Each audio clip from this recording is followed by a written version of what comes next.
Dari kecil, gue udah paham ini semua nggak beres ya. Ketika zaman dulu, orang itu diperbudak, dikasih roti sama tempat tinggal. Sekarang disuruh beli sendiri tempat tinggalnya, rotinya disuruh beli sendiri, pakai uang yang dicetak sama mereka, ya sosial kredit ya, uang itu adalah sosial kredit. Pakai uang yang dicetak sama mereka, dikasihin, tidak cukup, lalu kalian harus berhutang pakai sistem riba untuk bisa membeli tempat tinggal kalian yang setelah 20 tahun kalian cicil begitu-begitu saja. Kalian bayangin, apakah itu bukan perbudakan era modern?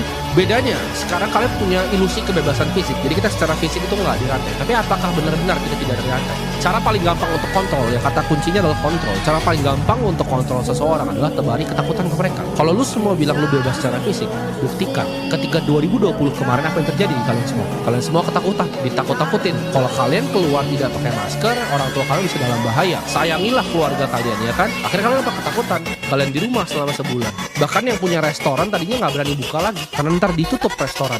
Kalau nggak ikutin protokol ditutup. Kalau kalian nggak pakai masker ditutup. Apakah itu bukan kontrol secara fisik? Itu cuma tes pertama. Itu ibaratnya kalau lu balik ke zaman Mesir kuno, itu lu orang-orang dirantai. Nggak dikasih rumah, tapi ya zaman dulu masih dikasih rumah. Budak tuh dikasih rumah. Ini banyak miskonsepsi. Budak tuh cuma disiksa terus. Budak tuh banyak yang dikasih rumah di Mesir. Kalian pelajari dulu sejarah benar. Di Roma pun sama. Bahkan dikasih pilih pasangannya yang mana. Dikasih makanan. Kalau sekarang itu kalian cari sendiri. Kalian cari sendiri semuanya terus ditukar sama kertas. Mindset budak ini justru gue sebutnya mindset budak ya. Karena ini sangat berbahaya untuk kita memiliki mindset budak ini. Gue kasih contoh yang sangat-sangat sederhana. Orang yang selalu ya gampang terpengaruh oleh media. Orang yang selalu itu gampang sekali. Kalian bayangin, kalian bisa emosi terhadap seseorang yang kalian ketemu nggak pernah, kalian tahu hidupnya tidak, hanya dari headline media. Sesimpel kata-kata di headline media itu bisa bikin kalian merasa emosi terhadap orang tertentu. Menurut gua, orang yang bisa emosi karena kata-kata seseorang itu orang paling bodoh. Artinya apa? Kata-kata bisa mengontrol mereka. Ini mindset budak.